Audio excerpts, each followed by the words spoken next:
For a preview of what we can expect from the governor tomorrow night, I'm joined by Deputy Campaign Manager for the DeSantis campaign, David Polyansky. Thank you so much for being here. Really appreciate it. Thank you for having me.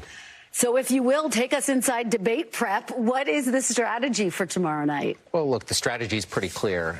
This is an opportunity for the governor to spend a couple hours talking to the American people and, most importantly, Republican primary voters across the country and really introducing himself and, most importantly, sharing his proven conservative record, which the beauty for us is I think a lot of our peers and competitors tonight are probably meeting in rooms trying to hash out a strategy of talking points and how they're going to frame and, in many cases, fake a record. We don't have that problem.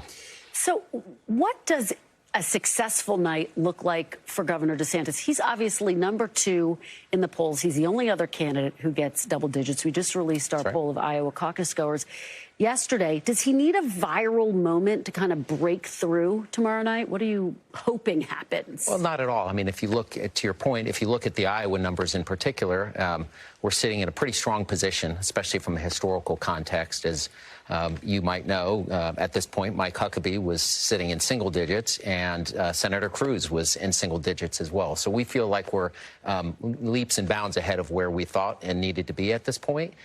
So really his delivery tomorrow night is really introducing himself again and letting people know, number one, he's the only person on that stage to have worn our nation's uniform. He's the only veteran in the race. And by the way, not just out of the folks that are going to be on the stage, but some that will be in other states for other reasons. He's the only veteran in the race. And that's a pretty significant element for him. Number two, it's, again, talking about his conservative record. You look at the state of Florida, Republicans across the country know that he's got a strong record. They probably know a little bit about COVID, but there's so much more to that record that he's going to introduce tomorrow night, and we're very excited about that chance. He's been getting some headlines for a comment that he made this week, and I want to play a little bit of it and just get your reaction on the other side. We have a strand in our party that views supporting Trump as whether you are a rhino or not. And so you could be the most conservative person since sliced bread. Unless you're kissing his rear end, they will somehow call you a rhino. If all we are is listless vessels that's just supposed to follow, you know, whatever happens to come down the pike on Truth Social every morning, that's not going to be a durable movement. So we want to be clear. Today, the governor clarified that the comments were actually directed toward members of Congress. But do you worry that that type of a comment runs the risk of alienating some parts of the Trump base?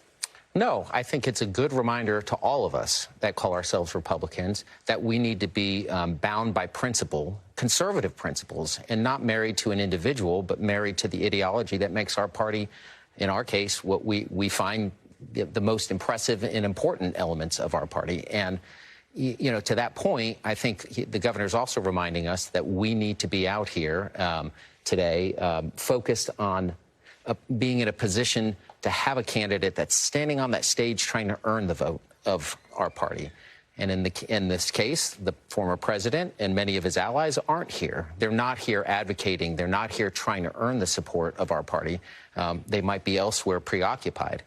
I want to play something. I was out in Iowa yesterday talking to voters. I talked to one gentleman who said he really likes Governor Ron DeSantis, but he's starting to cool on him a little bit. Take a listen to what he had to say.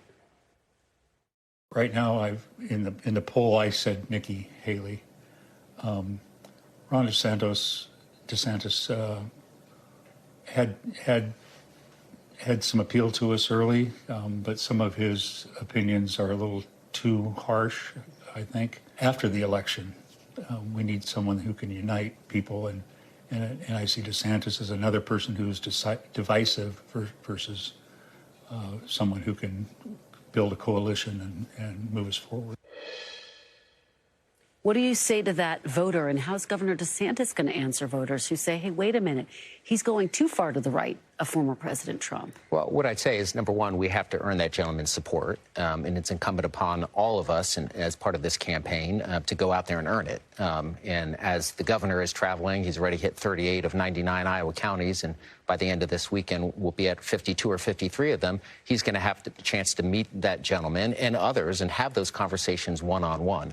Number two, though, I think it's important to point out that in the Iowa poll, Governor DeSantis has the highest favorability out of any candidate in the field. And when you talk about, not just vote share, but the opportunity share here, the consider ballot, former president's at 63% of all voters in that state. We're at 61%, meaning we've got not only a really strong hold on second position, but more importantly, we've got the position in the opportunity to grow significantly, and that's what we're going to see. And hopefully we can earn that gentleman's support as part of that growth. Let me ask you about this memo that came out attributed to the DeSantis super PAC, which effectively calls for the governor to attack Vivek Ramaswamy, but defend former President Trump, which a lot of people thought was a head scratcher. Why would you be attacking Vivek Ramaswamy, who's behind DeSantis in the polls? He's been gaining momentum, though.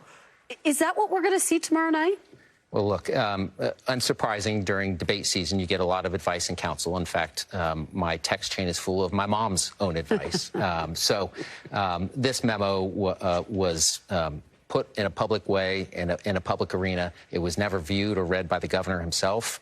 We didn't see it until the press notified of its existence. It hasn't been a part of our strategy, nor is it going forward. But will he be attacking Vivek Ramaswamy? Will he have some sharp words for him? Again, tomorrow night, the governor's mission is twofold. It's to introduce his bio and introduce his record. And I think that alone is a pretty sharp contrast, again, to everybody that will be on the stage tomorrow night, and some that are going to be in other states for other reasons. All right. Well, it's so great to have you here. Thank you so much. Thank you. Appreciate it. And we will be watching tomorrow night. David Polyansky.